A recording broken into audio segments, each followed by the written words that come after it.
साहब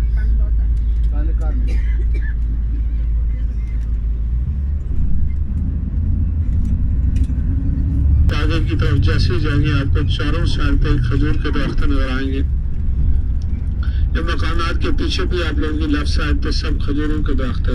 बहुत बड़े बागात है यहाँ पे। सल्लल्लाहु अलैहि वसल्लम, मुझे दिल की तकलीफ हुई है, दिल का हराजा हुआ है, मैं कौन सा ऐसा अमल करूँ कि ठीक हो जाऊँ। आप नबी करीम सल्लल्लाहु अलैहि वसल्लम ने हज़रत साद बिन अबी वक़ास सल्लल्लाहु अलैहि वसल्लम नाश्ते में तनावुल फरमाया करते थे। आप नबी करीम सल्लल्लाहु अलैहि वसल्लम ने फरमाया, बरनी मदीना बरकत वाली खजूर है, जिस घर में 7 दाना बरनी मदीना होगी उस घर में ना तो काट आएगी ना ही भूख आएगी।